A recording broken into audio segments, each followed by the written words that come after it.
Thanks for taking a few minutes to talk with me about your new book, Crying Thank you. in H Mart. Congratulations on the book. Thank you. Is that a hard copy? It is. Have you not seen it yet? Ah, I have seen it, but I haven't seen anyone else with it. So it looks great in your hands.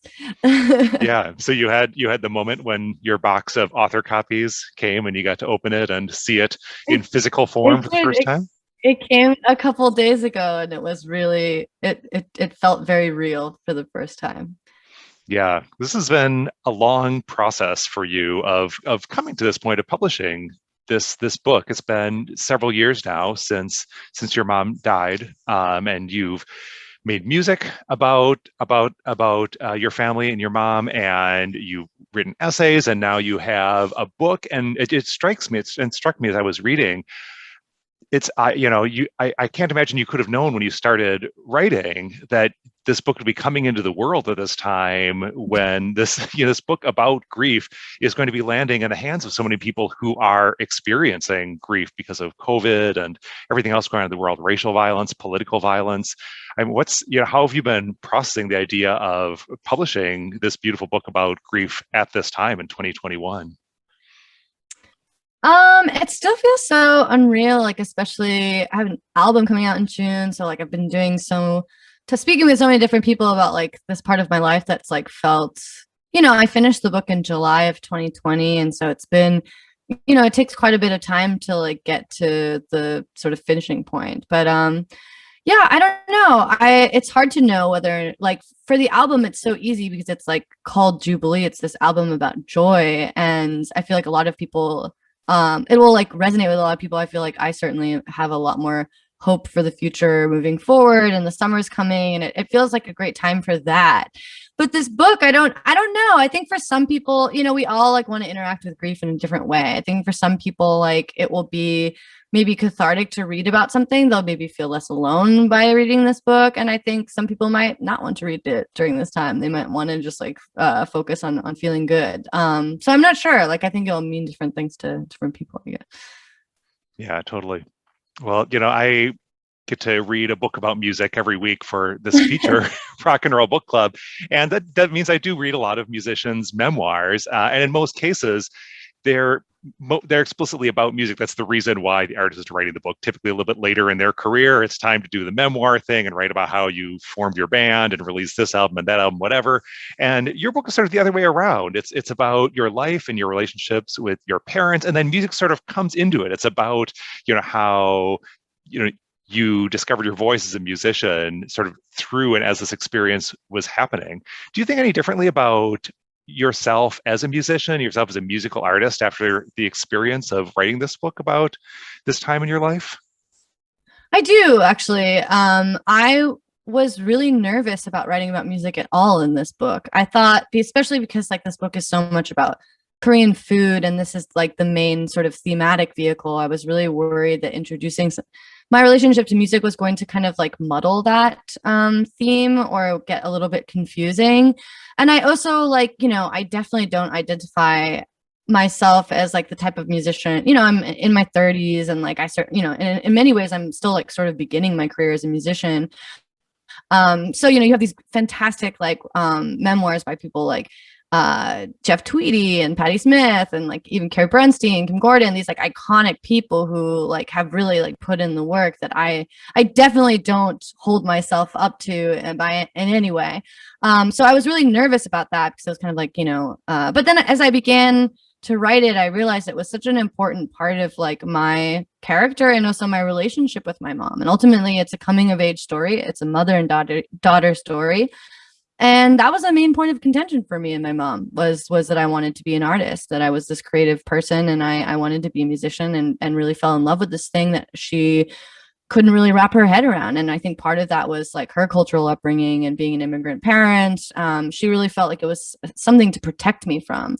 And so I actually like turned in the book with very little reference to my relationship to music, and then on the second revision I realized it was really something I needed to wade into, and I'm really happy that I did, because I feel like I was honestly able to like forgive myself in a big way. I feel like I was like kind of a difficult teen, and part of that was like my real love for this, and it feels like this kind of weirdly full circle, bittersweet, serendipitous thing that I sort of found this space of belonging like on my own terms in the music world. And I think that that's a lot of what the book is ultimately really about. Yeah. So, as you say, you write about how music was a point of contention between you and your mom. Did you have any points, either with your mom or your dad, of musical connection, moments where you shared musical experiences that have stuck with you? My parents didn't, at least to my knowledge, like weren't big music fans. Like I wasn't really raised with like a whole lot of music, but the bands that my dad listened to, I definitely stuck with me. Like I remember having like Motown compilations in the car, like Fleetwood Mac records. And I remember really, and Michael Jackson, loving those albums, some Beatles. But yeah, I mean, I feel like it was mostly something that I really just fell in love with on my own. And like after she passed away, I realized that there might have been um maybe more of a connection to it than I realized. My aunt actually introduced me to this Shin Hyung song that they both really liked, and I actually when we did a tour in Korea, the promoter there introduced us to his music, and I just really fell in love with it. And I had no idea it was a composer that my mom enjoyed. So that was like a fun discovery in writing this book. Yeah. What's it been like to see the explosion of K-pop in the last couple of years? It's been wild, I never really like my cousin was really into K-pop and like I remember liking some girl group when I was younger, but I never really kept up with it. And yeah, I mean it's been really amazing like to watch Korean culture like really flourish in the States. Also just like Korean cinema is like having such a huge impact on in the arts. And yeah, I mean it's been really exciting. I actually just started watching like the BTS like show and I'm hoping that like it helps me with my Korean language skills a little bit. In the Soup it's called. Nice. Well, you were just talking about how you're learning a little bit more about some of your mom's musical tastes. And I thought that was a really poignant aspect to the way that this book is about food, because obviously food is something that you and your mom and her family shared, but you write in the book that it's not like she taught you how to cook, that learning how to cook Korean food is something you've kind of been taking upon yourself in recent years through YouTube tutorials and other ways. And it struck me as, it's obviously very specific to you and your mom and the Korean culture. But what feels universal about it to me is that all of us have parents who have, we know our parents so well, and yet there are things that our parents don't talk to us about, don't teach us, don't share with us, including some deep, profound early experiences. And you just, I feel like you spend a lifetime getting to know your parents even after they're gone. Do you feel like you're still sort of getting to know your mom? Absolutely. I think that especially being in my 30s now, like there are no personality traits that I have that feel natural to me anymore. Like they're all like related to one of my parents, like if I do something, it's like it immediately gets like like subscribe to like whichever parent I think it comes from. So yeah, I think especially as I like get to know myself better, I see a lot of my mom or like a lot of her lessons and have like a better understanding like of them in a way that I never did.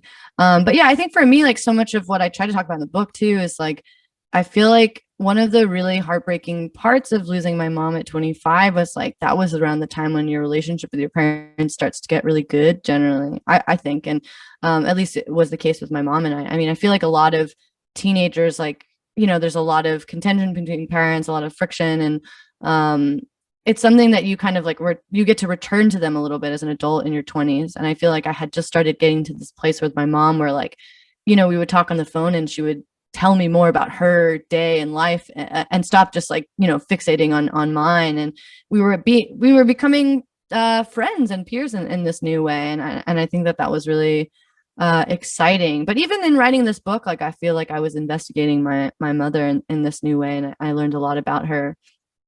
Yeah. When you write about your dad as well in the book, and you just published a moving essay about where he's at in life and how you sort of come to terms with some of the decisions he's made. When you think about your personality, what, just in terms of, the way you are as a person, what parts of you do you feel like come from your mom and what parts come from your dad?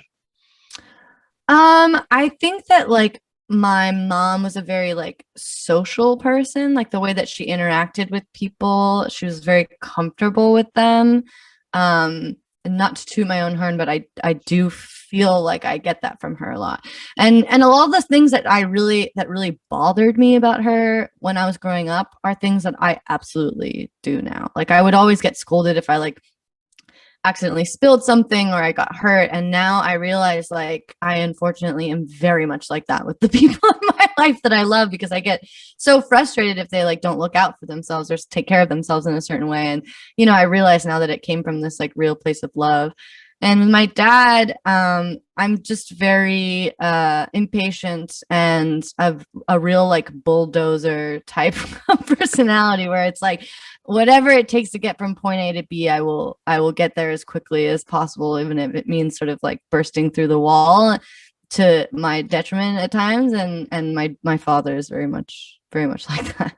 Yeah. Well, it was like both sides of that have served you well as an Yeah, artist. yeah, in some ways, yeah. Yeah. So yeah, you're musician, of course. You got your new album Jubilee coming out in June. Filmographer, you or director, you made the new video for your super fun new song Be Sweet, and an author. Have you given any thought to? I know this is moving way ahead, but I've kind of have you given any thought to the next book? Yeah, I have. I don't know when I would be able to write it, but I definitely feel like after now that I just know that I can do it, there's part of me that's like, well, it feels like you want to employ the kind of lessons that you learned from the first one. That's like, really exciting to me, and just knowing that it's something that I can conquer and have conquered before. So I definitely see myself writing another book someday. I'm not entirely sure when that will happen, but I look forward to it. Cool. Well, congrats again on the new book and the new album. I know I expect you'll be talking with Current more about the music, so I won't ask any more about that. But again, love the music, love the new single. When I saw the video for Be Sweet, one of the things I thought is, who I bet loves this? Sophie from Soccer Mommy. I got to Oh talk with yeah. her a couple of years ago, and she explained how she's obsessed with the Okay. X-Files. Oh, really? She has Yeah, kind of like Scully hair too, if you like that same color, if I remember. yeah, yeah. Cool. Well, thank you again for taking a few minutes to talk with me about your new book. Good luck with everything, and can't wait to hear the rest of the new album when it comes out in June. Thank you so much, Jay. Have a good day. Yeah, take care. Thank you. Bye. Bye.